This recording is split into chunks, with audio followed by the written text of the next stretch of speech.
Dianoia y paideia. Razonamiento, conocimiento, educación, formación.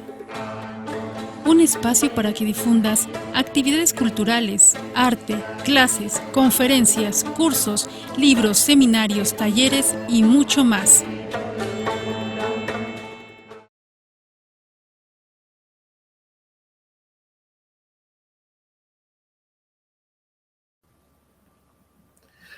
Muy buenas tardes para el público de la Asociación Nacional de Locutores de México y para el público de Radio Sofando. Estamos en una entrevista con, un personaje imperdible. Yo creo que para toda la audiencia que nos está escuchando en los 5 continentes y en las más de 1000 ciudades que llega a Radio Sofando, pues en todo el mundo. Saludamos de hecho a los que nos están sintonizando en el muro de Facebook de Radio Sofando y también en la página de Facebook de Quiero Saber de Filosofía y Política, en fin, todas las redes sociales de Radio Sofando, también para TikTok, Instagram, Facebook, en fin. Y también para los que nos van a escuchar posteriormente en radiosofando.com y radiosofando.com.mx, que ya desde hace 10 años les agradecemos la fidelidad de su sintonía.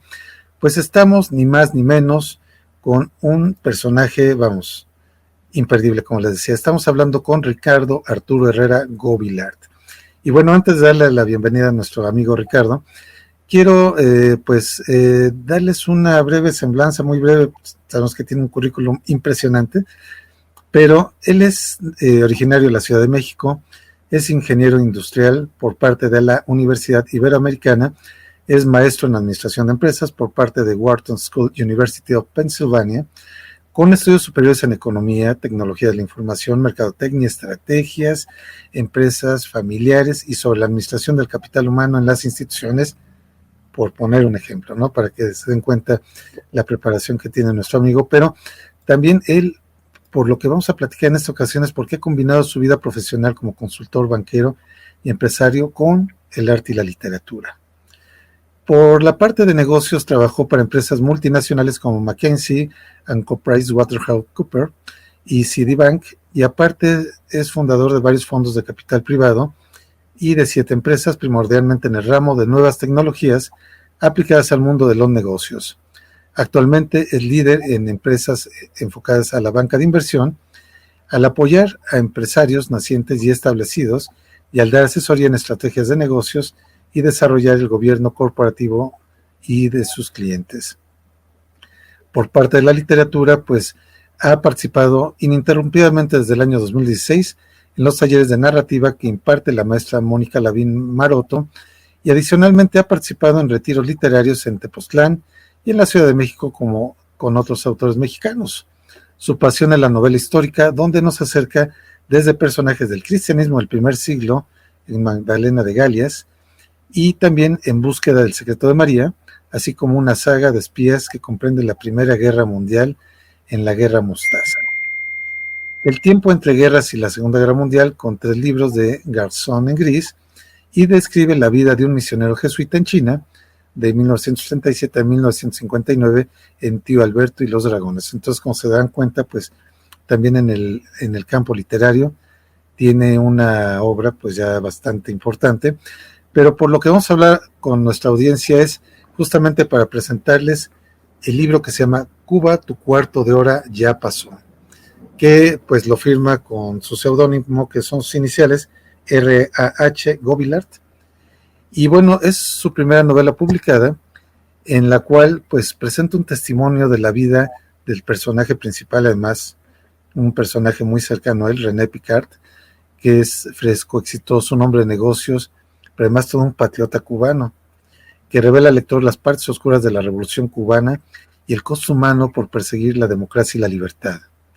El autor reconoció de primera mano a René Picard fresco y su familia, lo cual le permite transmitir esta historia desde los ojos y la personalidad del protagonista en el epicentro de una era de promesas y desilusiones en el turbulento siglo XX. Pues bueno, sin más preámbulo, démosle la bienvenida a nuestro amigo Arturo Herrera.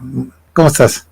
Muy bien, Pedro, muchísimas gracias por tenerme contigo y con tu auditorio. Un saludo a todo ese enorme auditorio que me da tanto gusto poder comentarles un poquito sobre lo que ha sido esta muy interesante aventura de escribir sobre la vida de un gran hombre de negocios, un gran patriota. Y como alguna gente me dijo, a lo mejor si René Picard no hubiera existido, Fidel Castro nunca hubiera llegado a Cuba y empezado su revolución. Y ahorita les platicaré por qué.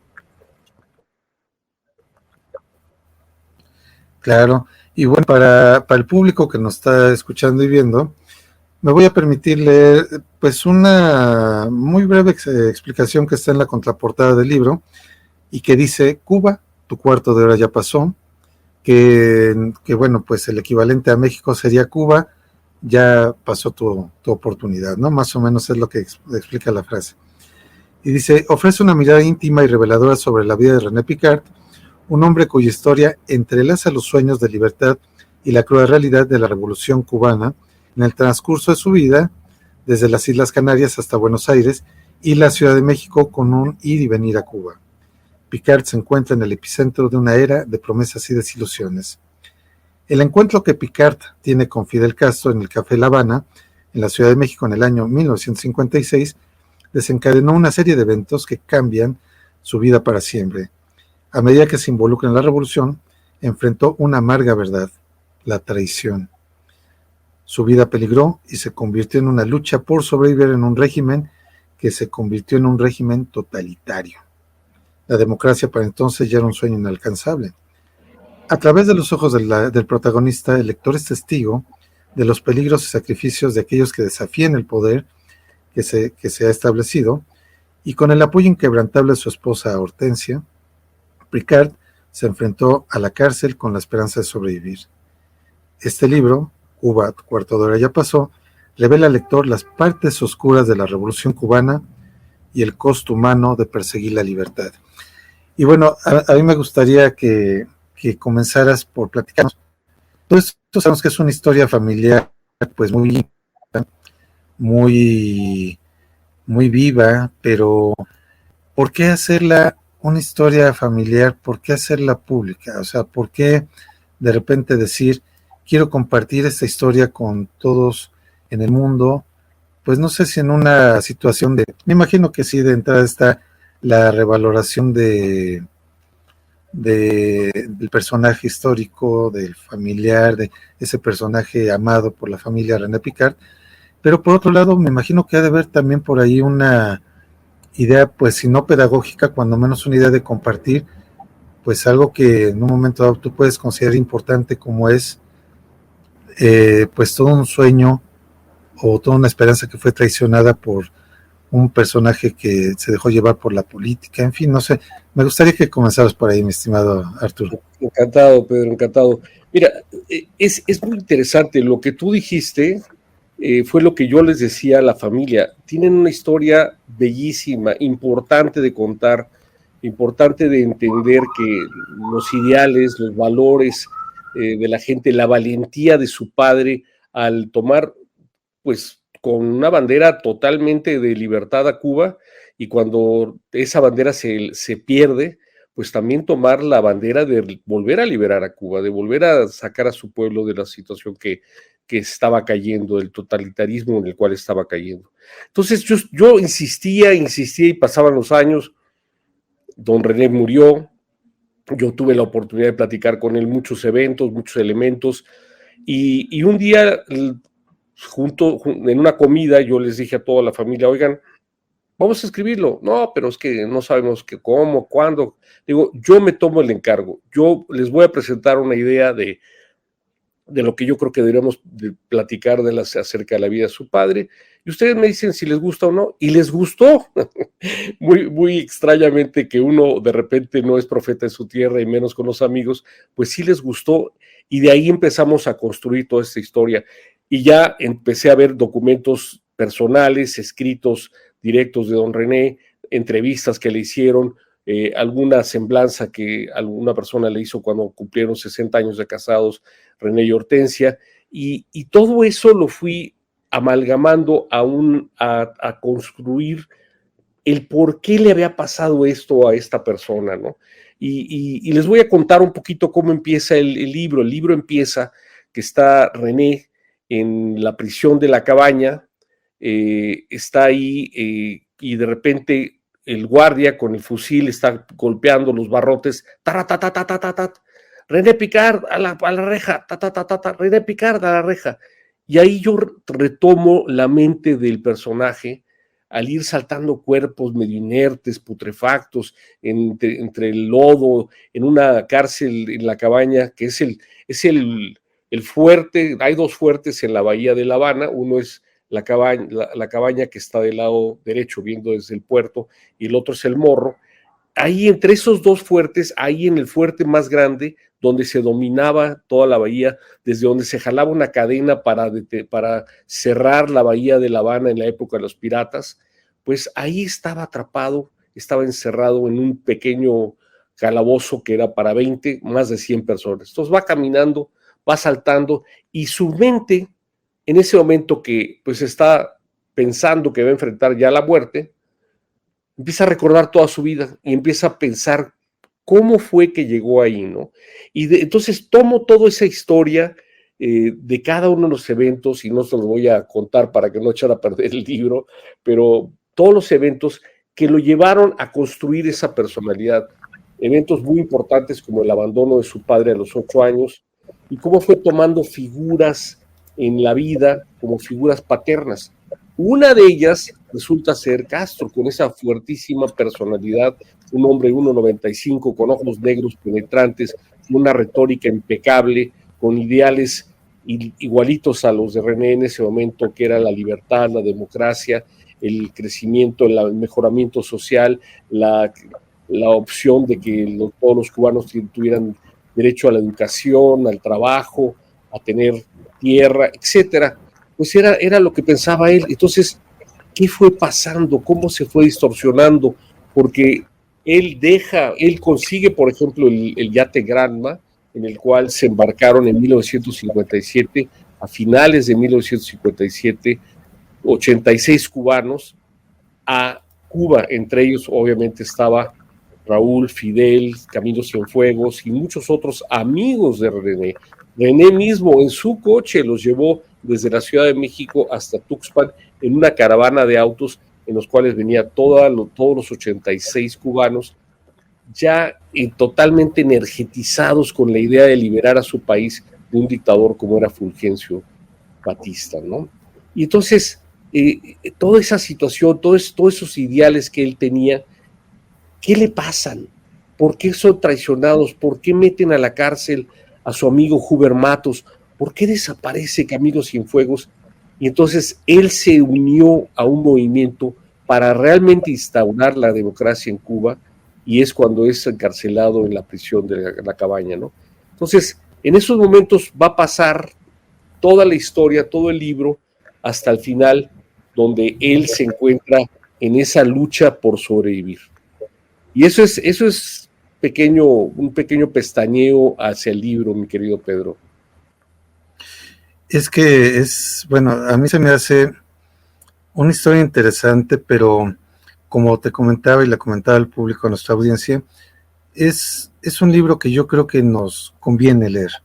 ¿Por qué nos conviene? Porque primero se me hace una prosa muy ligera, muy descriptiva. Vamos, es bonito, se va rápido el libro cuando lo lees, pero además de esto, además del valor literario, creo que la parte interesante es los momentos que refleja históricamente, ¿no? Un líder carismático, como dices, Fidel Castro, un país decepcionado de todo lo que había vivido antes, llega este líder, los convence de muchas cosas, le hacen caso, y cuando se trata de implementar todo lo que dijo en sus discursos y en toda la retórica, resulta que hay una desviación, ¿no?, de lo que se planteó a lo que estaba haciendo. Y precisamente por eso insisto en esta última parte de la contraportada, partes oscuras de la revolución, ¿no? Durante muchos años nosotros, pues bueno, yo en lo particular creo que pertenecía a una generación que se idealizó mucho la revolución cubana, se pensaba que era el ideal, el estándar para seguir, pero ciertamente cuando eres joven no te das cuenta de las contradicciones que hay en cómo está Cuba ahora, ¿no? Cómo vive la gente ahora. La gente la explica de una manera, bueno, desde fuera se explica de una manera muy simplona, que dicen, es el bloqueo norteamericano. Entonces, bueno, ok, puede ser en una parte, pero ¿por qué, si ese fuera el caso, por qué entonces Cuba no sobrevivió con el auspicio de Rusia, de China?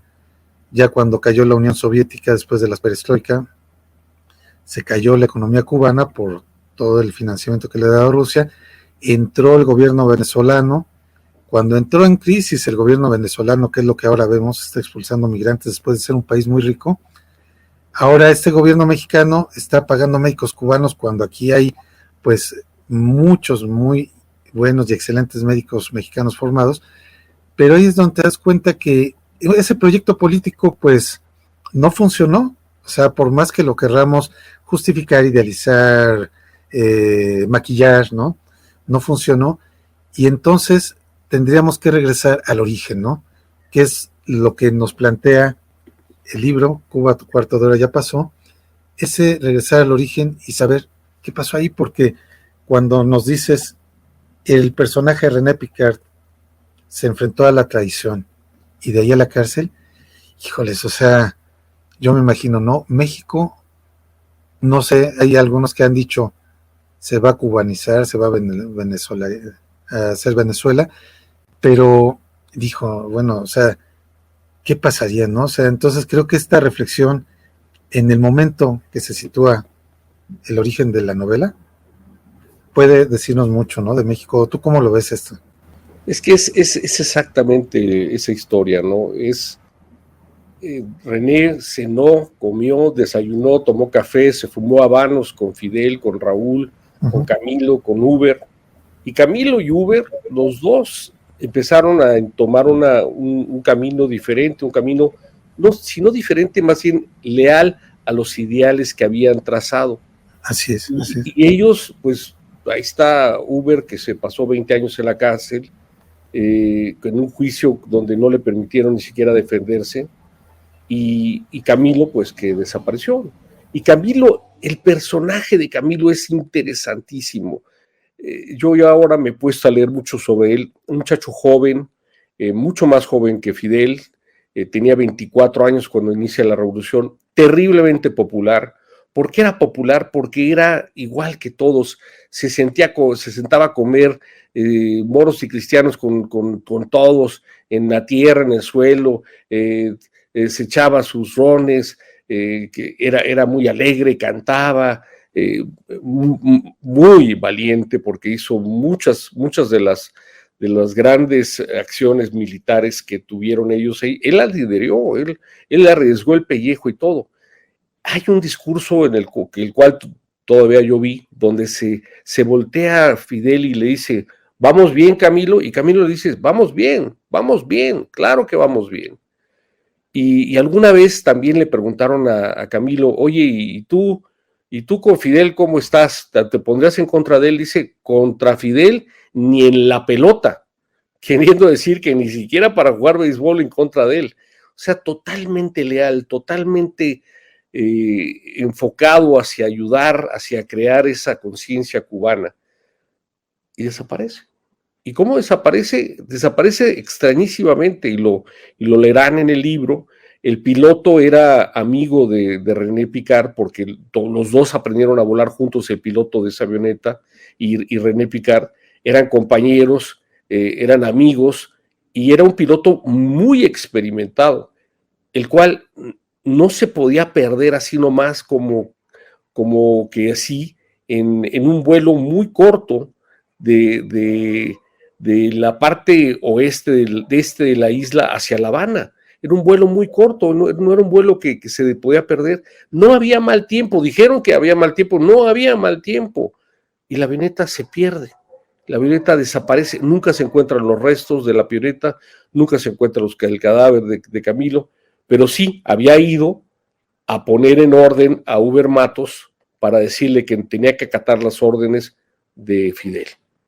Y eso era la misión de Camilo, y Camilo fue y lo hizo, y no lo arrestó porque el Uber le dijo, no, yo estoy en favor de este país y todo, y no lo arrestó, y quién sabe, tal vez ahí fue el momento en el cual pues desaparece una figura preciosa, ¿no?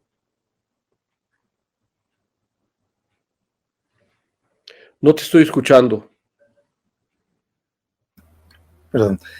Ahora que mencionaba la figura de Camilo Cienfuegos, es un personaje que mucha gente no conoce porque la historia oficial cubana se centra mucho en el Che Guevara y en Fidel Castro, ¿no? Pero Camilo Cienfuegos, como bien mencionas, fue uno de los pilares, para muchos fue el ideólogo, ¿no? de la Revolución Cubana.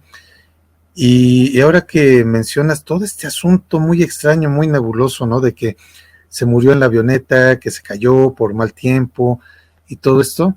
Fíjate que hay gente que ahora yo la he escuchado diciendo casualmente, o lo han comparado, pues algunos columnistas en México, el asunto de la muerte de la gobernadora de Puebla, que fue curiosamente un 24 de diciembre, en un helicóptero donde salió de Puebla y de repente se cayó el helicóptero. Decían que fue por un asunto de fallas del motor, y decía, ya después llegaron los peritos, no hubo nada de fallas de motor. Después decían que fue el piloto, encontraron que el piloto estaba bien, que estaba certificado y calificado para el hecho. Buscaron condiciones medioambientales, pero el discurso oficial dice se murió por un accidente, ¿no? Y fue lo mismo que se llegó aquí a rememorar el caso de Camilo Cienfuegos, diciendo es que esos accidentes, entre comillas, pues se dan en regímenes totalitarios, ¿no? Claro, todo esto comenzó aquí al principio del sexenio de Andrés Manuel López Obrador, y mucha gente dijo, no, ¿cómo va a ser? ¿Cómo puede ser esto? Es un régimen de izquierda, democrático, pero, híjole, o sea, vamos, yo no quisiera establecer paralelismos forzados en la historia de Cuba y la de México, pero esto, definitivamente lo que comentas, de lo que sucedió y lo que vieron los cubanos en su momento, en el caso de Camilo Cienfuegos, despertó muchas dudas con respecto a la versión oficial, y qué bueno que en tu libro lo rescatas, porque justamente el libro de Cuba, tu cuarto de hora ya pasó, hace pues una narrativa desde la piel y los zapatos de Cuba o del cubano que estaba ahí viendo todo lo que estaba pasando, no desde la historia escrita, maquillada, corregida y aumentada, sino desde ras de cancha, ¿no? Entonces, eso para mí, dijo, o sea, yo cuando lo vi, dije, es que sí puede ser, ¿no? O sea, vamos, deja muchas dudas estas partes de la historia oficialmente correcta, pero tu libro, al no ser propiamente un libro de historia, al ser una novela, pues se puede dar esa licencia literaria, ¿no? Que es lo maravilloso de esto. ¿Cómo ves? Sí, mira, fíjate que yo sí me puse a leer muchas cosas para escribir el libro. Uno de los libros que yo recomiendo es el que escribió Uber Matos, que se llama ¿Cómo llegó la noche? Es un libro grueso, es un libro de 550 páginas, pero te habla de todas estas situaciones. Uber checa todas las hipótesis acerca de lo que le puede haber pasado a su amigo, y no lo entiende, no le cuadra, no tiene esa explicación clara. Él escribe algunas otras cosas que yo no pude corroborar, y como nada más lo tenía como fuente a él, no lo metí dentro de la novela, pero él escribe de que sí aterriza la avioneta y que ahí pues llega la gente y pues desaparecen a Camilo. Hay muchas historias, como siempre, ¿no? Leyendas urbanas acerca de ese tema, pero lo que sí podemos saber es de que no hay una explicación lógica de la desaparición de este muchacho, que aparte era verdaderamente el más popular, era más popular que el propio Fidel. Eso puede haber sido también una situación que le hiciera daño, ¿no? El haber sobrepasado la popularidad de Fidel. También dentro de todo lo que yo estuve leyendo fue los documentos de los Estados Unidos, el Freedom of Information Act, la desclasificación de archivos secretos, y ahí también vienen muchas partes de la historia, y también hay una mención acerca de la desaparición de este muchacho, que no la entienden, no la explican, no pueden, no tienen una explicación lógica, ¿no? Entonces, ahí es donde uno como novelista, pues lo que quiere dejar es algo que sí sea factible, pero también dejar que el lector piense, que el lector reflexione acerca de qué es lo que puede haber pasado, ¿no? Yo simplemente pinto que desaparece la avioneta y que las noticias en los periódicos de inmediato aparecen como que desaparece Camilo, lo buscan durante días y la gente empieza a lanzar flores al mar deseando que encuentren a Camilo, que lo rescaten y todo, y se hacen unas grandes manifestaciones aún en la prensa cubana. Entonces, eso resulta muy, muy interesante y lo debemos reflexionar nosotros en todos los países, no solamente en México, ¿no? Debemos reflexionar qué pasa cuando se llega a tener un cambio y ese cambio pues es amenazado por alguna gente que no está totalmente de acuerdo con lo que está pasando, ¿no? Yo los invito a oír también, a leer también la documentación de Cuba del Archivo de Seguridad Nacional de los Estados Unidos. Hay una cantidad de información ahí. Cuando la empieza uno a leer, dice, caray, ¿qué fue lo que pasó en esa situación? También hay un autor que me encantó, que se llama José Carlos Cueto, que nos habla de la invasión de Bahía de Cochinos en Cuba, que fue publicada por la BBC, que también es otro momento terrible de la historia cubana, ¿no? Cómo les cambiaron la contrarrevolución, cómo la cambiaron y pues, cómo fracasó absolutamente. Que eran 3,000 muchachos jóvenes que pues, la mayoría de ellos perdieron la vida y que nadie les ha hecho ningún monumento, como ya ha ocurrido ahora en España, años después de la cruenta Guerra Civil Española, donde ya se han reconocido, ¿no? De los dos lados de la guerra, de la revolución, de la guerra civil, se han reconocido pues gentes maravillosas que han luchado por sus ideales. Yo de hecho estoy trabajando en un libro exactamente sobre esto, pero desde una óptica de gente que llega a México, ¿no? Y cómo llega a México también a sobrevivir. Entonces son esas cosas que tú estás mencionando las que debemos todos reflexionar, las que debemos nosotros buscar, cuáles son las raíces, qué es lo que provoca que cambie la gente y qué es lo que hace que muchas personas no estén tan felices. Les insisto, hay toda una bibliografía al final de la novela. Yo sé que no es muy común, mi propia maestra me regaña porque me dice, no, en las novelas no se pone la bibliografía, pues yo sí la puse, ¿no? Y ahí también al final del cuento, el último libro que hay es uno de Juan Bautista Joffre, que se llama Fue Cuba, la infiltración cubano-soviética que dio origen a la violencia subversiva en Latinoamérica. Es un libro interesante a leer para todos los que quieren profundizar más sobre el tema, ¿no?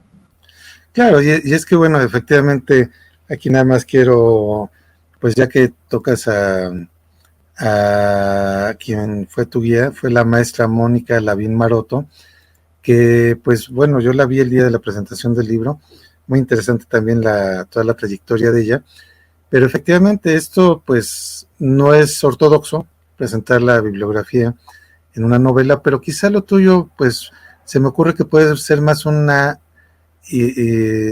novela histórica, pues en un momento dado, y ya digamos dentro del rigor metodológico de la historia, de una fuente histórica, pues efectivamente se tienen que citar las fuentes. Y ahora, si me lo permites, para el público que nos escucha, en la parte, pues ya hasta el final del libro, viene esta bibliografía que mencionas, se llama Documentación de Cuba del Archivo de Seguridad Nacional de los Estados Unidos. Y dice reunión con los dos directores principales de operación de Bahía de Cochinos, Jacob Sterling y el coronel Jack Hawkins, quienes se reunieron en un hotel de Washington, D.C., para una larga entrevista filmada acerca de la invasión. Entonces, vamos, son fuentes primarias, hablando propiamente en lenguaje histórico, fuentes primarias, pero lo interesante aquí, regresamos al tema de la novela, es la vida de un personaje que yo creo que algunos se pueden identificar con él, ¿no? René Picard y su esposa Hortensia, que pues lo vivieron de primera mano, creyeron en los ideales de la revolución, se involucraron, y cuando se dieron cuenta que algo no sonaba bien, se hicieron a un lado y vino de inmediato la respuesta enérgica, ¿no?, del gobierno. Entonces, esta parte, a mí me gustaría ahora que habláramos de esa parte, ya hablamos del contexto histórico, pero la parte familiar ha haber sido brutalmente dura, ¿no? Yo me imagino una persona, para empezar, que se involucra, ¿no?, con un movimiento de este tipo, que cree en todo, se mete a fondo, y de repente ve que hay cosas que están mal, quizás se volvió crítico, se los dijo, y vino toda la mano dura, ¿no?, la parte negativa de esto, y que, pues, vamos, es lo malo de estos gobiernos que se disfrazan, fíjate, yo digo, se disfrazan de izquierda, antes se disfrazaron de movimientos de derecha, ¿no? Por ejemplo, en el caso del franquismo, y Pinochet se disfrazaron de movimientos de derecha, pero eran realmente regímenes totalitarios, y en América Latina se han disfrazado de izquierda, pero realmente siguen siendo movimientos totalitarios. Videla, por ejemplo, en Argentina, Cuba, Fidel Castro, y ahora actualmente lo estamos viendo con Daniel Ortega en Nicaragua, ¿no? Decía, soy revolucionario y todo eso, pero vamos, o sea, por mucho su actuación es de un gobierno totalitario. Entonces, esa parte... Familiarmente es muy interesante, ¿no? Porque también es una historia de inmigrantes. Ajá. Y todos tenemos algo de inmigrantes, ¿no? Todos tenemos raíces migrantes. Yo hablaba con la gente que trabaja conmigo en casa y me dice, pues yo soy migrante, yo vengo de Oaxaca, yo me siento extranjera aquí, caray, yo no me siento de aquí, yo quiero regresar a mi tierra, ¿no? Entonces todos tenemos un poquito de migrantes, aunque sea de corta duración, ¿no?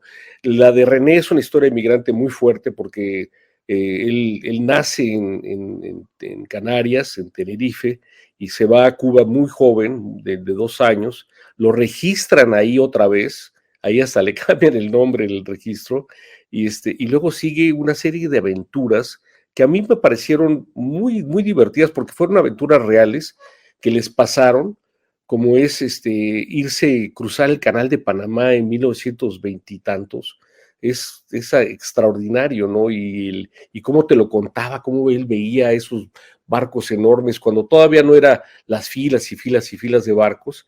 Ese cruce pues debe haber sido muy romántico. Y luego llegan a Valparaíso y cruzan los Andes en burro, en tren, una cosa increíble. Yo no sé si alguna vez has estado en los Andes, pero yo cuando los vi dije, caray, estos son los Alpes, pero en grande, porque es un macizo impresionante, nevado, precioso, unos lagos increíbles y todo eso también fueron aventuras que él vivió, al igual que llegar a Argentina y ver jugar a la selección argentina contra el Barcelona en las canchas antiguas, allá de cuando todavía no existía la cancha de Boca, cuando no existía el Monumental, en esas canchas antiguas, y oír al público cantar, y que el público, como su tío era el gran boxeador Luis Ángel Firpo, pues en lugar de pedirles autógrafos a los futbolistas, le pedía autógrafos a su tío. Ese señor que sacó a Jack Dempsey en una pelea de campeonato del mundo, ¿no? O sea, cosas así, tiene una cantidad de aventuras interesantísimas. Y ahí siempre la familia unida, ¿no? Siempre primero la madre de René, llevándose a toda la familia, todo ese trayecto hasta Buenos Aires, luego son llamados por la abuela, por la madre de Loreto, su madre, porque se muere el abuelo, se les muere el abuelo y pues, se siente totalmente desprotegida, y en lugar de haberse regresado a Argentina con todo, la madre insiste que se regresen a ayudarle a ella allá. Ella no quiere pisar fuera de Tenerife, y Tenerife está en una situación pues muy precaria después de la Primera Guerra Mundial, ¿no? Pues una situación de mucha pobreza. Entonces, todas esas migraciones son familiares.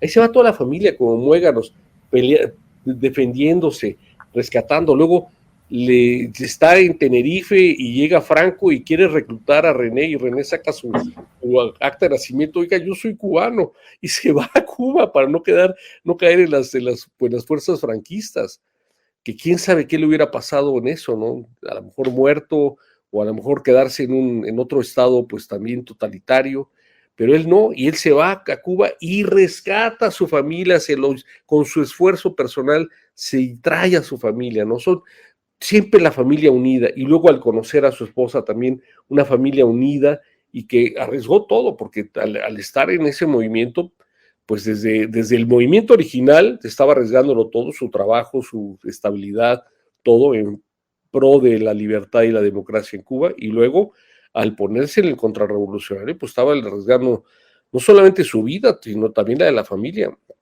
y con todo el apoyo de la esposa, ¿no? Algunos dirán, qué arriesgado, qué tonto, ¿por qué hace eso? Pero yo siempre pienso que hay gentes que se deciden hacer lo difícil, y lo difícil no es imposible, simplemente es difícil, pero hay gentes que sí lo logran. Sí, fíjate que ahora que comentas esto, yo recuerdo una frase de estos libros que son muy populares, los de Harry Potter, la autora J.K. Rowling, en una frase es ya de los últimos libros que ya se vuelven más oscuros también en literatura, pues sobre todo hecha para jóvenes, pero habla ahí, dice, es hora entre decidir entre lo fácil y lo que es lo correcto, ¿no? Entonces, pues para mí estos personajes son aquellos que dijeron, ¿qué es lo correcto? Es esto, ¿no? A lo mejor lo fácil hubiera sido, pues alinearse al régimen, aplaudir o hacer como que no pasó nada, pero ellos tuvieron la entereza, los principios éticos, los valores morales de decir, esto no es así, no debe ser así, y yo creo que ese tipo de ejemplos es algo que nos sirve mucho ahora, ¿no? Porque ante el poder hay mucha gente que se repliega, se doblega, o muchos pues simplemente huyen y ya no dicen nada, ¿no? Pero este personaje, René Picard, para mí tuvo esa valentía y esa honestidad, ¿no? Esa fidelidad consigo mismo, ¿no? Que es lo que muchos filósofos, nosotros somos una estación de filosofía, han conservado. Por ejemplo, hablabas hace rato del franquismo, René de Unamuno, que es un filósofo español fabuloso, se lo puso a Franco, ¿no?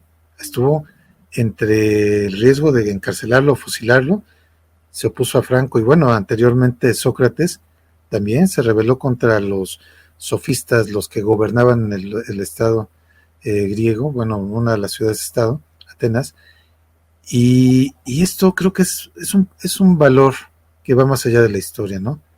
Por eso te decía que yo quería que nos platicaras bien este personaje, porque creo que más allá del reconocimiento, que claro que lo merece, es una persona que tuvo una vida que hay que reconocerle, principios, todo, es lo que nos deja, ¿no? Es el René Picard de ahora, como si estuviera ahorita hablándonos a nosotros. ¿Qué nos diría? Por ejemplo, oigan, mexicanos, ¿qué pensar, no? Qué buena pregunta. Sí. A mí me lo dijo, ¿no? A mí Sí. me lo dijo porque pues, él muere en este siglo, y él lo decía, ¿no? Todavía nos falta mucho por tener una democracia. Todavía nos falta mucho poner en orden. En ese momento estaba el PAN en funciones, poner al PAN en orden y hacer que actúen mejor y que realmente se preocupen por tener un cambio importante en nuestra sociedad, ¿no? Todavía no tenemos las oportunidades para todo el mundo, ¿no?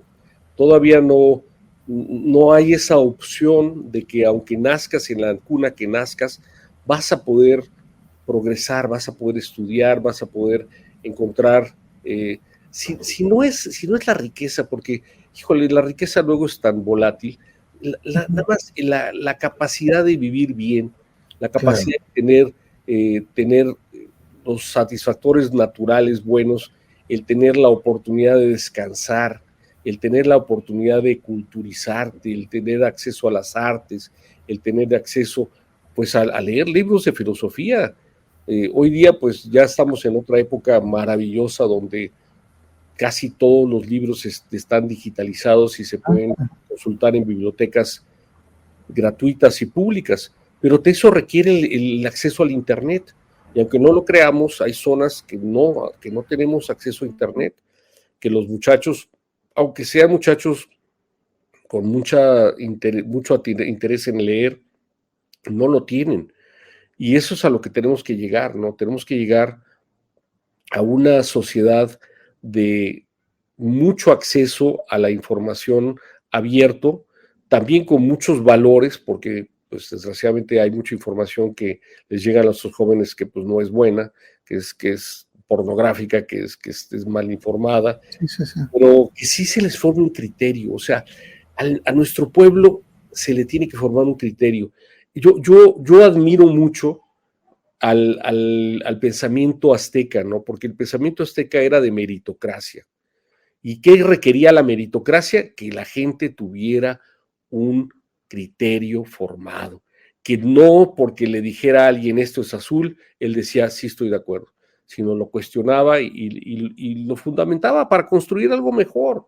Si no es cosa, aunque tú y yo no estemos de acuerdo en algo, podemos construir algo mejor entre los dos. Podemos llegar a una conclusión que nos ayude a que funcionen mejor las cosas.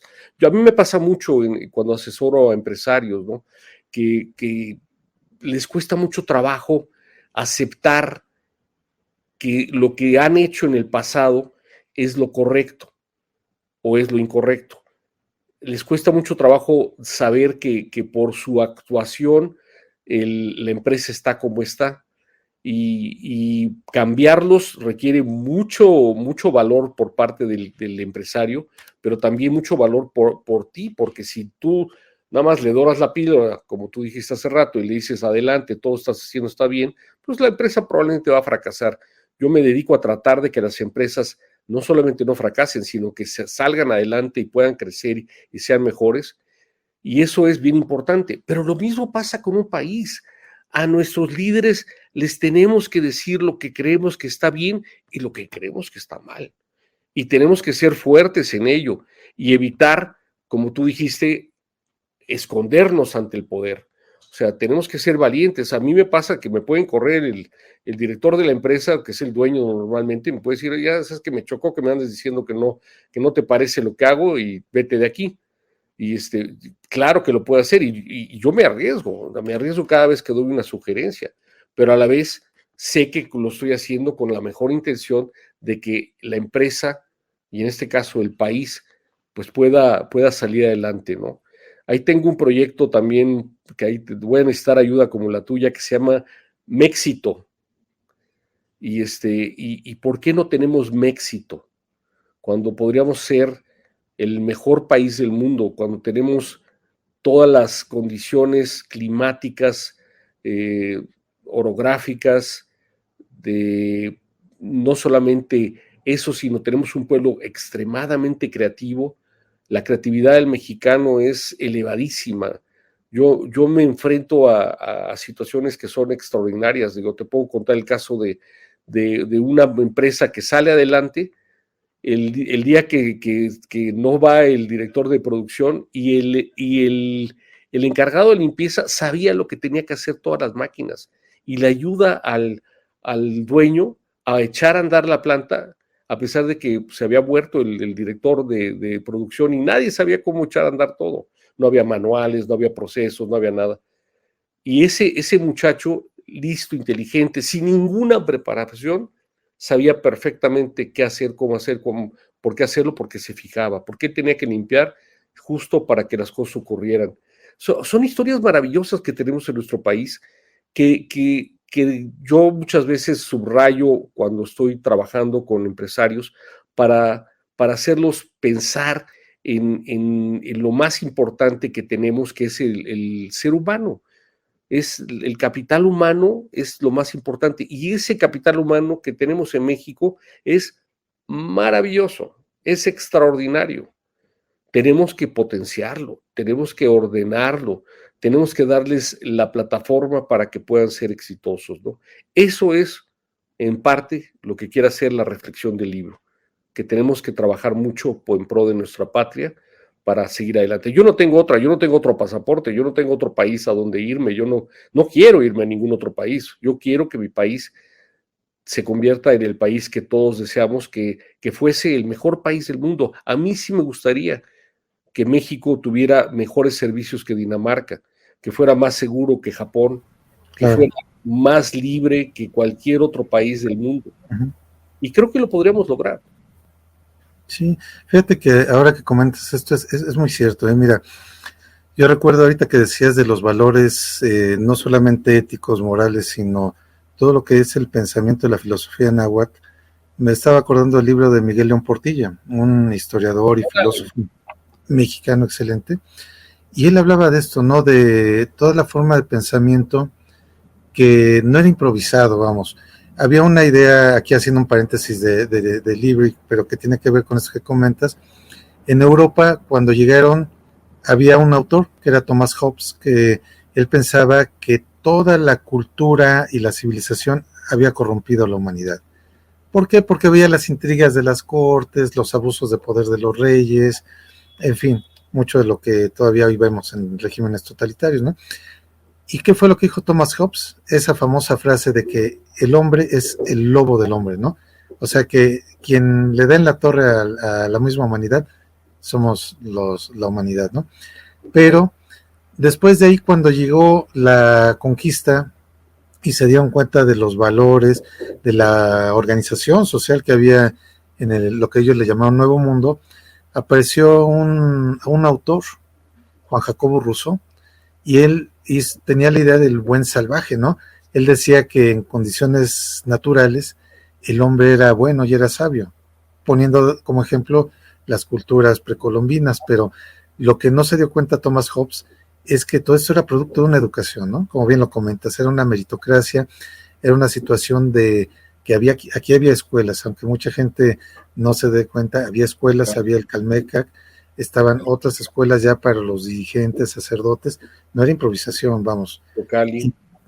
Exacto, entonces creo que ese término de la mexicanidad, entendido de manera profunda, es muy valioso, no la mexicanidad como discurso populista, como discurso patriotero, donde sonamos las campanas el 15 de septiembre, ¿no? O la noche del 16, pero esto lo que se vuelve es una idea de darnos cuenta justamente de ese valor humano.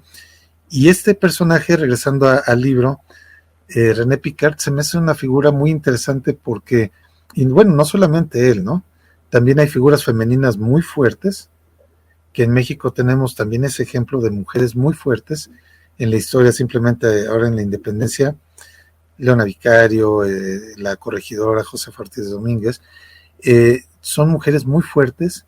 La Güera Rodríguez, que no se nos olvide. Ándale, sí, hay varias, entonces esa es la idea, ¿no? Cómo estas figuras no son improvisadas, son producto de una cultura y que esas mujeres quizá, pues las que recordamos es las figuras históricas, ¿no? Que se ha rescatado, pero figuras como las que pues mencionas en tu libro, Cuba, tu cuarto de hora ya pasó, también son mujeres, ¿no? Son mujeres muy fuertes, mujeres comprometidas y que, vamos, como dicen, ¿no?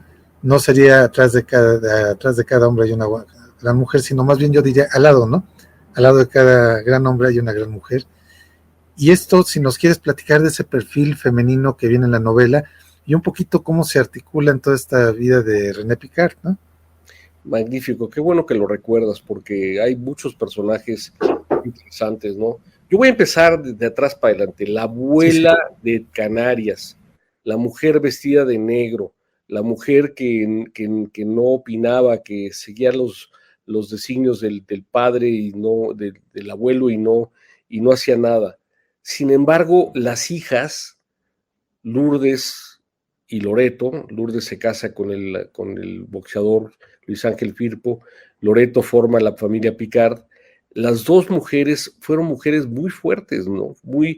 Que ya están dándonos el panorama de la mujer del siglo XXI, que yo creo que la mujer del siglo XXI ya definitivamente está al lado de su pareja, no está atrás, y muchas ya pasaron esa etapa de feminismo un poco de avanzada para retomar el lugar que es el lugar bonito de la mujer, ¿no?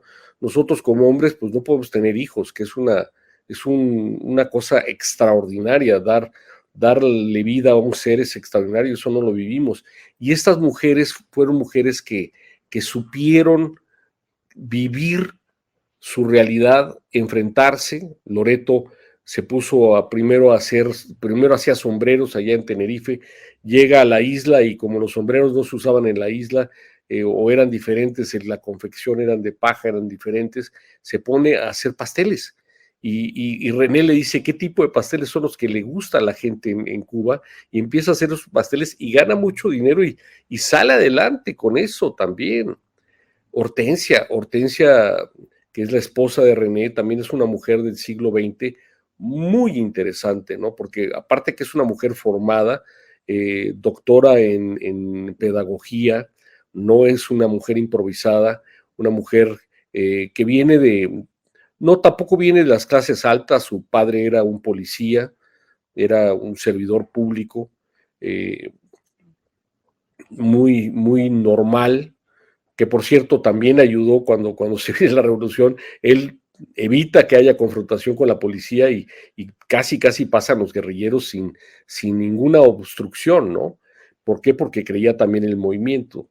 Pero esa mujer, esa Hortensia, que sabe ser mujer, que sabe ser madre de 6 hijos, como lo es, que sabe ser muy simpática, que es una mujer culta, educada, preparada, que trabajó, pues apoya a su hombre en decisiones de vida y lo apoya sin chistar. Y de hecho, ella no se quiere ir de Cuba sin su marido, ¿no? Y sin uno de los hijos que no tenía pasaporte. Entonces, esas son decisiones que hay que respetar, que hay que admirar. Y luego cuando ya ve las cosas imposibles, pues le dice, pues me voy, y por lo menos que 4 de nuestros hijos sobrevivan, si es que tú no vas a sobrevivir. Mucha entereza, muchos pantalones, y claro, son las mujeres del siglo XX, de finales del siglo XX, las mujeres del siglo XXI, que ahora estamos viendo, y yo tengo mucha fe en que entren mujeres a los puestos de gobierno y sean mejores que los hombres, y realmente nos den el cambio. Yo sigo teniendo esperanza de que podremos tener un cambio positivo. No por nada fueron 2 contendientes mujeres las que realmente estaban en la pelea para ser presidente.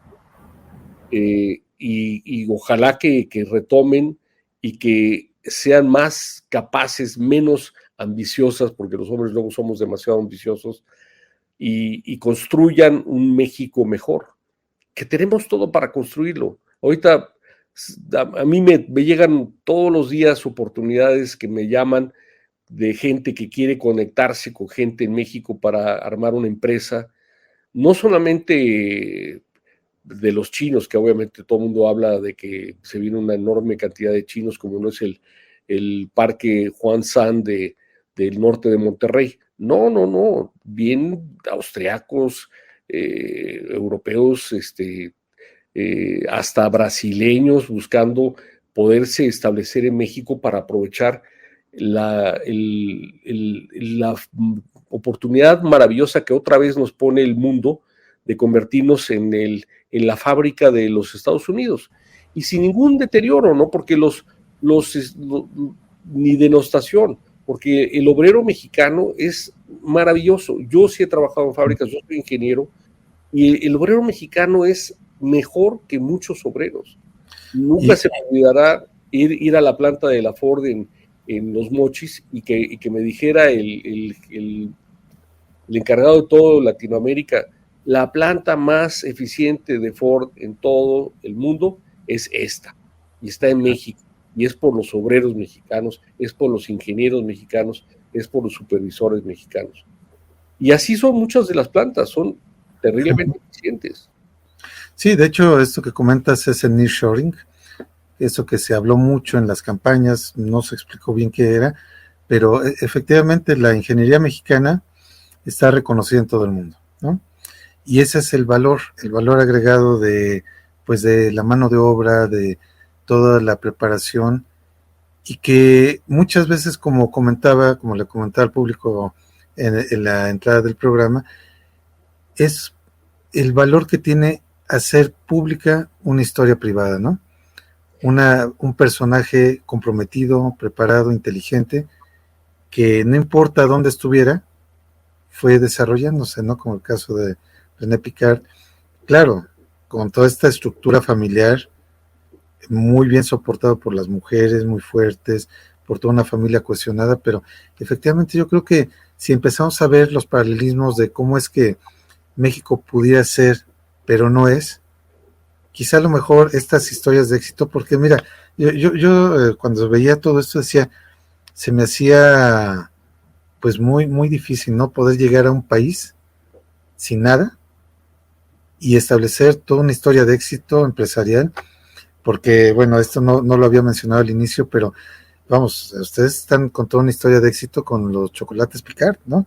Entonces, cómo todo esto fue saliendo, y esto es una historia para decirle a todos aquellos que dicen, no puedo, no tengo las recomendaciones, no sé, es que está muy difícil el momento histórico, ahí está, ¿no? O sea, yo creo que si don René Picard estuviera ahorita y escuchar estos comentarios diría, ¿cuál es el pretexto, no? O sea, ¿por qué dices que no? O sea, fíjate que yo te quiero contar dos historias muy rápido sobre los dos temas que acabas de mencionar, porque se me hace muy pertinente.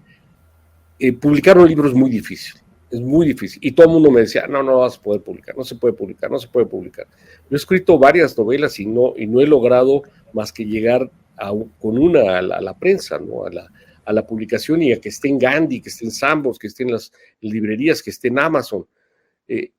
Sí se puede. Y no, yo no soy el gran escritor literario que van a reconocer en el futuro porque hizo una gran contribución a la literatura. Yo cuento historias y las trato de poner de tal manera que la gente las aproveche y las use. Otra pequeñísima historia que es relacionada con esto.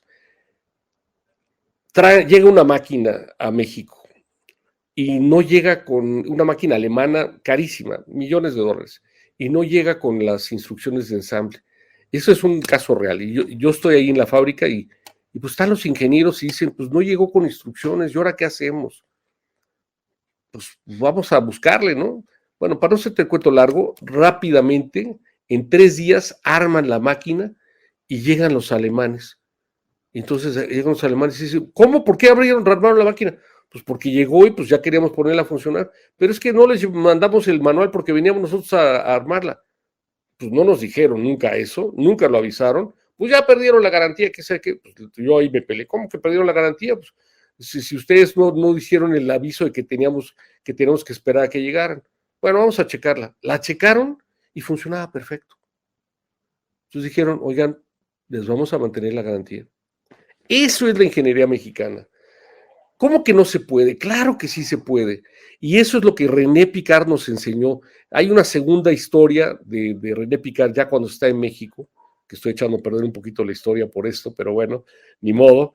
Ya cuando está en México y crea toda una empresa, crea una empresa chocolatera de la nada, de que le en pago a que él ayudó a poner en orden a una empresa chocolatera que se llamaba Duval, le dan unas máquinas hasta de madera, unas máquinas prehistóricas para hacer chocolate, y de ahí empieza, poco a poquito, y con todas las crisis que hemos vivido, la crisis del 76, la crisis del 82, la crisis del 94, todas las crisis la va pasando la familia, y ahí hay también toda una historia que contar, y es una historia de éxito que es más bien empresarial, no son tantas aventuras como lo que tiene el libro de Cuba, tu cuarto de hora ya pasó, Cuba, ya valiste, ¿no? Que eso es lo que significa el libro.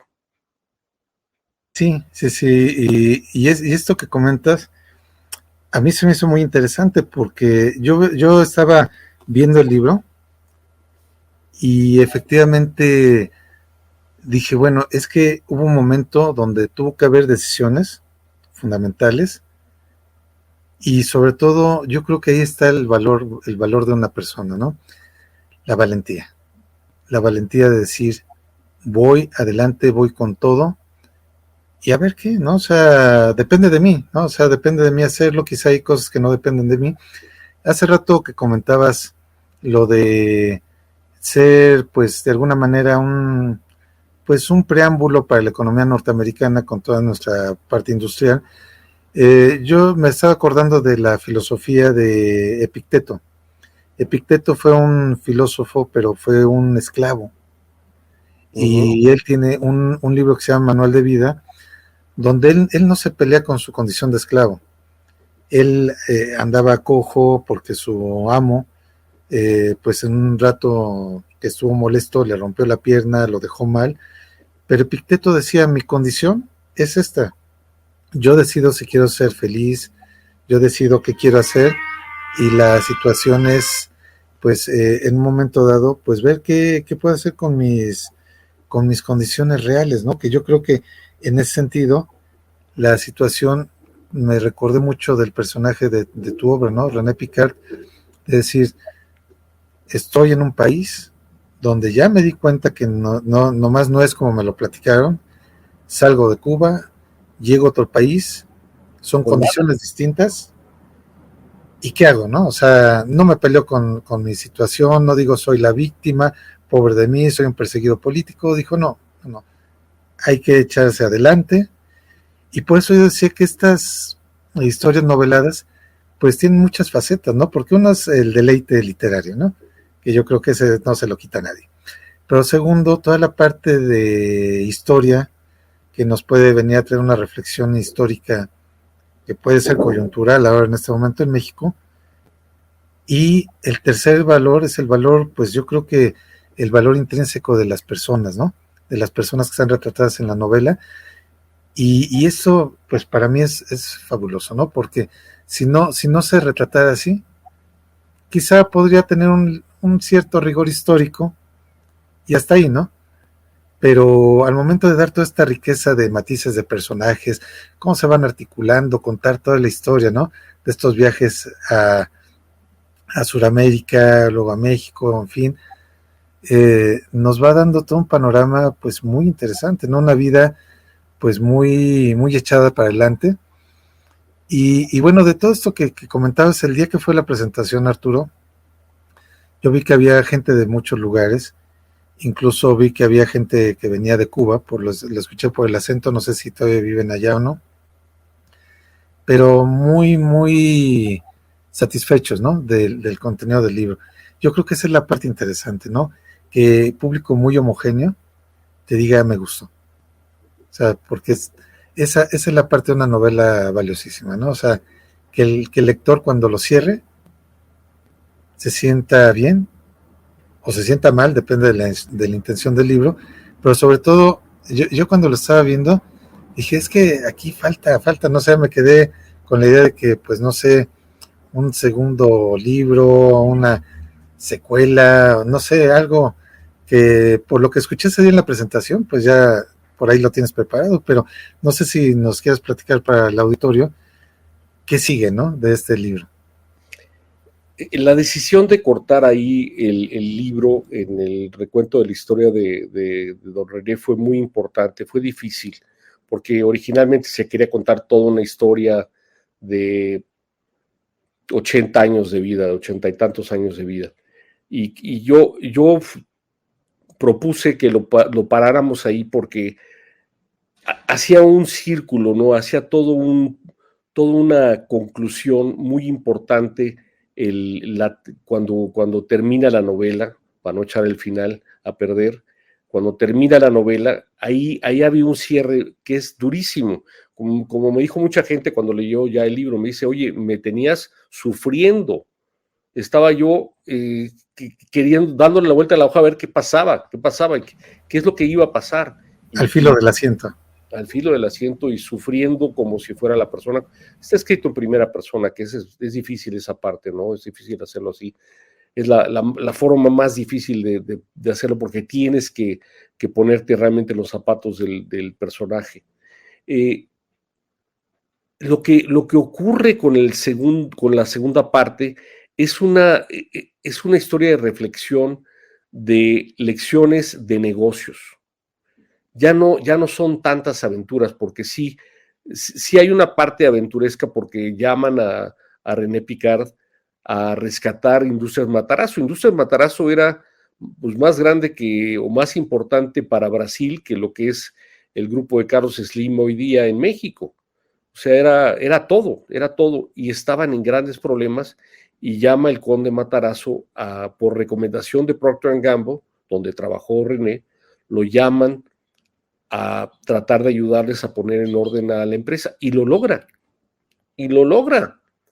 Esa mente tan echada para adelante y tan abierta y con decir a la gente lo que piensa, lo logra, ¿no? Entonces hay una gran historia que contar ahí, pero son historias diferentes.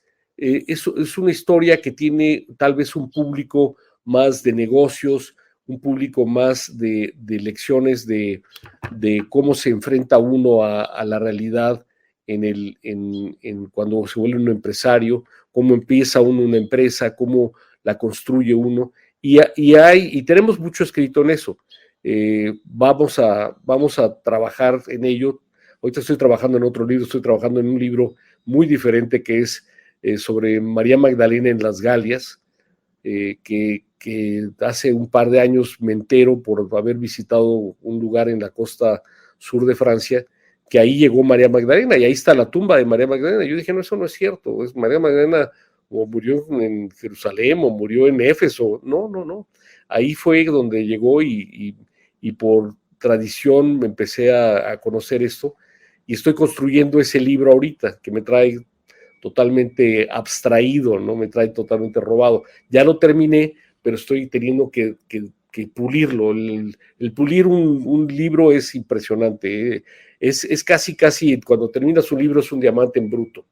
Y de ahí lo tienes que empezar a cortar las facetas y quitar muchas cosas para que realmente brille y sea algo que le pase un mensaje al público, y que el público lo lea y que la prosa le haga sentir algo, que le llegue a su ser. Entonces es un libro interesante porque también habla de mujeres que han sido pues realmente vituperadas en nuestra sociedad, porque pues, nadie tiene ninguna prueba de que María Magdalena era una prostituta, ni mucho menos. Era una mujer culta, una mujer letrada, una mujer que sabía de cuentas, que sabía latín, que sabía griego, que había tenido maestros, que era la única hija del padre, el padre la educó como hombre. O sea, y sí es una historia diferente, pero te tienes que meter. Entonces, ahorita está en el horno el libro de René Picard, su siguiente fase de vida, y lo vamos a ir cocinando para sacarlo posteriormente, que ojalá tenga pues el público que ha tenido este libro, que lo agradezco yo mucho porque se ha vendido bastante bien y se sigue vendiendo. Ya estamos ahorita trabajando en pulir la segunda edición para sacar otro tiraje, ¿no? Que normalmente no es tan fácil sacar tantos libros en México. Sí, claro. Fíjate que, bueno, para el público que nos escucha, el libro está dividido en 3 partes, pero el segundo capítulo, los 3 últimos capítulos de la segunda parte, dice el Granma zarpa de México, ¿no? O sea, es una cuestión donde México vuelve a estar relacionado con Cuba. De hecho, el Granma, pues era el barco donde llegaron allá los revolucionarios. Y pues dice, contra todo pronóstico triunfan los castristas, ¿no? Como bien comentas, ¿no? La gente quería un cambio, hay gente que participó de manera desinteresada, y aquí se cuenta en el libro, pero en el último capítulo, el 38, dice, recuperar mi vida, ¿no? Para mí esto fue fabuloso, porque después de toda una situación que se va narrando en el libro, que es tensa, llega el momento en que dice, voy a recuperar mi vida. Entonces, para mí esto es muy valioso, porque yo, escuchando y haciendo paralelismos con lo que actualmente está viviendo México, hay mucha gente que siente como que acaba de caer una losa pesada sobre el pueblo mexicano, ¿no? Con todas estas reformas y cosas que no están muy claras hacia dónde van. El gobierno dice una cosa, los expertos dicen otra, pero siento que el sentimiento que se respira en el aire es pesado, es lapidario. Y con esto que comentas en tu libro, esa última bocanada de aire fresco, ¿no? Recuperar mi vida. O sea, yo creo que es lo que pasa, ¿no? Después de un momento así difícil, vamos a recuperar nuestra vida, vamos a levantarnos. Por eso yo le recomiendo a la gente que nos está viendo y escuchando, véanlo, dense la oportunidad de leerlo, les va a gustar. Yo sé que lo que les comento les va a gustar. Y pues, actualmente, ¿dónde lo pueden conseguir? Porque mira, tenemos público que nos escucha también de otros países, mucha audiencia de España, de Asia, de Estados Unidos. Entonces, a lo mejor para ellos no es muy factible venir a una librería a México, pero no sé si está disponible en plataformas como Amazon o algún otro lugar donde ellos pudieran acceder a él. En Amazon está, sin embargo, ahorita creo que la distribución de Amazon simplemente está para México. Está obviamente en las librerías importantes mexicanas como son Gandhi, como es Sanborns, como es el Sótano, el Péndulo, está en varios lugares. Estamos por liberar la versión de audiolibro y videolibro. Se tarda un poquito, pero ya estamos por liberarla. Básicamente con la plataforma de Kindle en Amazon se va a poder conseguir.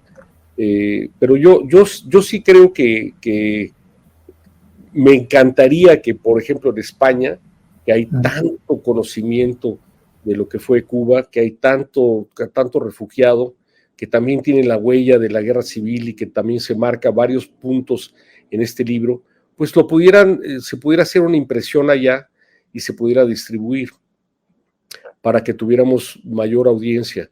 Y ya me han pedido que lo traduzcamos al inglés.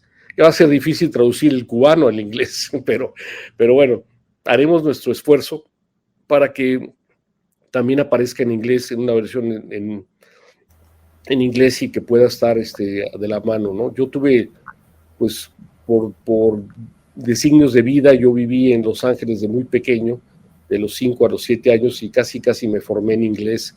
Entonces ese termina siendo mi segundo lenguaje materno, y estoy haciendo el esfuerzo por capturar el libro de tal forma de que los cubanos que me lo han pedido, que ya no hablan el castellano, lo puedan leer y puedan reconocer un poco de sus raíces en Estados Unidos. Y pues te agradezco mucho que nos preguntes, porque pues sí, un libro nace cuando lo escribe un autor, pero no existe si no lo lee alguien y no le provoca una reacción. Claro, sí, y yo, como te comentaba, creo que lo más interesante es no solamente hablar hipotéticamente con el autor al momento de leerlo, sino también hablar con los personajes, ¿no? Porque yo me imaginaba, cuando lo estaba leyendo, qué dirían estas mujeres fuertes que están alrededor de la vida de René Picard, qué dirían sobre lo que está pasando, ¿no? ¿Qué dirían con esto de que digan, es que cómo es posible que haya columnas u opiniones en la prensa que digan que la que va a ser la próxima presidenta, pues es casi un copy-paste, ¿no? Copiar y pegar de las políticas del presidente, ¿no? De un hombre, ¿no? Entonces, ¿qué dirían esas mujeres? A lo mejor le dirían, oye, tú eres mujer, tienes toda la capacidad de poder pensar, definir y hacer, ¿por qué tienes que heredar todo esto, no? O sea, no sé, me venían tantas preguntas, que ese es lo importante de una novela, ¿no? Y de un libro, poner estos personajes reales o imaginarios, no importa, en este caso son reales, novelados, pero que nos hablen, ¿no? Que nos hablen hoy día, que nos tengan la capacidad de decirnos, y esto para mí es algo que no va a poder sustituir ni el cine, ni nada, ¿no? O sea, ni la realidad virtual. Ese es el poder de la lectura, ese es el poder de un autor, de una novela, de un libro, y que hay que leer, ¿no? O sea, yo creo que este tipo de cosas a mí me entusiasman mucho, porque es un diálogo interno, mucho de imaginación requiere esto, pero sí entender a los autores, entender los personajes.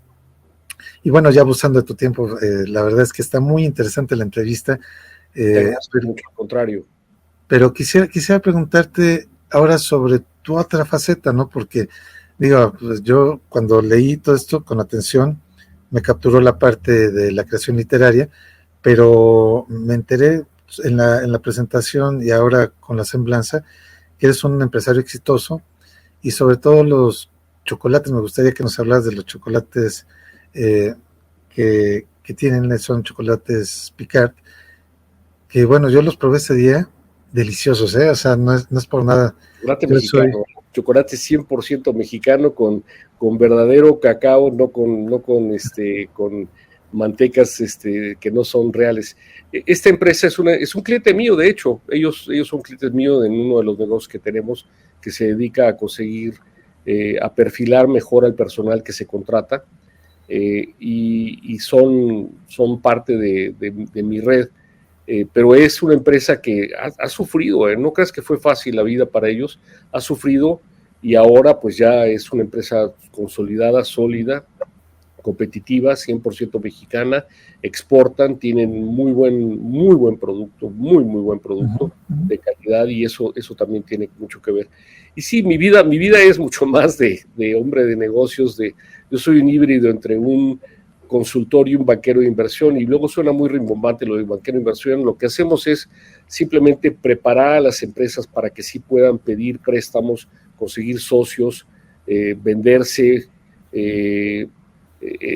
hacer asociaciones estratégicas, conseguir mejores proveedores, hacer toda la parte que se requiere para que una empresa no solamente empiece a mejorar, sino que sea sustentable de largo plazo. La mortandad de las empresas es increíblemente alta, más en las empresas modernas de tecnología, 1 de cada 10 sobreviven, y yo quiero cambiar eso. Yo quiero que esas grandes ideas de muchos empresarios jóvenes mexicanos se mantengan, sobrevivan, sean exitosas.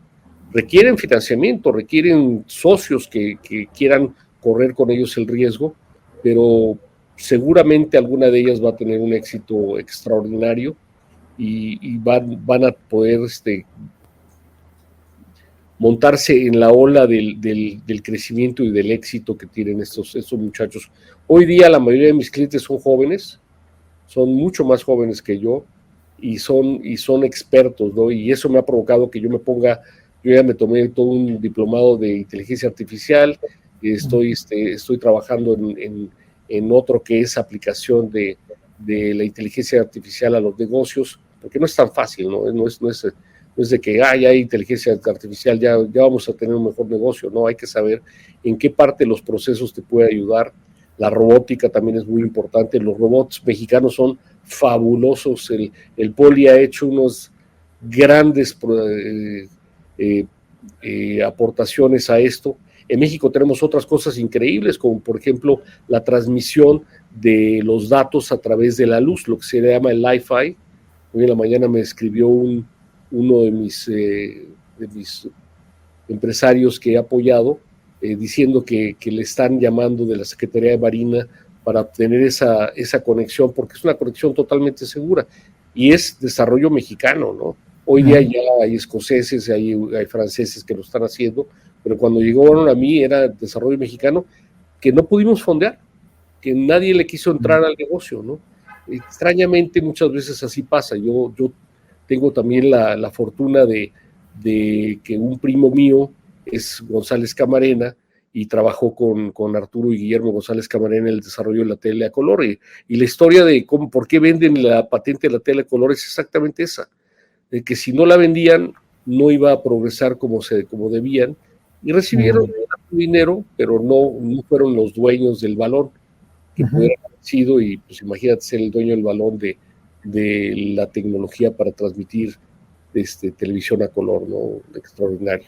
Y eventos mexicanos, para que no digan que nada más estamos en cosas básicas, en artesanías y en pinturas de Frida Kahlo. Pues yo la verdad es que te agradezco muchísimo la entrevista, es la mejor entrevista que me han hecho, me han hecho hablar de muchas cosas que normalmente uno no habla y que es muy bonito poder compartir con el público, y yo me quedo con lo que tú dijiste al principio, ¿no? O sea, esto es una historia de éxito, de valores, de valentía, de una persona real que nos puede dar un ejemplo a todos en este momento para que no estemos deprimidos, que no estemos tristes. Estamos como epíteto, estamos como estamos, pero podemos salir adelante, y no solamente salir adelante, sino ser muy exitosos. No, pues yo te agradezco también muchísimo que hayas aceptado esta entrevista. Nos llena de orgullo saber que en México hay buenos escritores, hay excelentes empresarios, y que México tiene capital y potencial como para poder estar a la par de los grandes países, ¿no? Simplemente, ¿qué falta? Pues quizá un poco de estudio, quizá un poco de decisión, quizá mucho de reconocer nuestras raíces, pero pues muchísimas gracias. Yo estoy ciertamente convencido de que vas a tener éxito en esta etapa creativa, como la has tenido en tu parte, digamos, empresarial. Y pues vamos, siguen abiertos los micrófonos de Radio Sofando.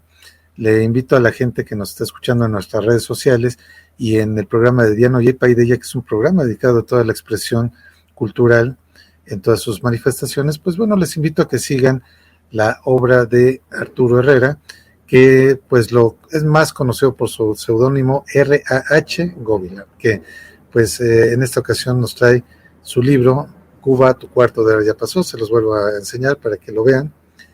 Está disponible en las principales librerías de México, y si no, pues tus redes sociales, por si alguien de repente se pierde y dice, estoy en México, pero no sé dónde, quizá a lo mejor te pudieran echar un correo, una llamadita. No sé si gustas compartir tus redes. Sí, con mucho gusto. Por correo me pueden conectar en richard.gubillard, como suena con doble R, @ acción, AXION, cap.com. Y a través de la editorial AMS también me pueden contactar por todas partes. No soy tan activo en Facebook, en Instagram, en TikTok, pero sí estoy ahí, nada más que no actúa mucho más el editor y nos pone en orden y nos pone en comunicación con todo el público a través de esto. Pero estamos en esa forma del correo electrónico, pues me pueden contactar, y cualquier pregunta o comentario que quieran hacer, yo con mucho gusto trato de responderlo a la brevedad. Pues muchísimas gracias. Radio Sofando es tu casa, y pues esperamos que sea la primera de muchas entrevistas y colaboraciones, y pues bueno, vamos ya cuando tengas otra publicación, aunque no esté publicada físicamente, sino que esté el libro quizá en PDF disponible, pues también nos vengas a platicar, porque es muy interesante todo eso que nos platicas, las otras novelas, sobre todo esto de María Magdalena, digo, personaje básico, ¿no? Para todos los que somos católicos. Pero te agradezco mucho, muchísimas gracias. Esto fue para Diano Yepa y de ella, para el público de Radio Sofando y de la Asociación Nacional de Locutores de México, la entrevista con Arturo Herrera, el autor del libro Cuba, tu cuarto de hora ya pasó. Muchísimas gracias. Muchas gracias y saludos a todos. Lo mejor de todo.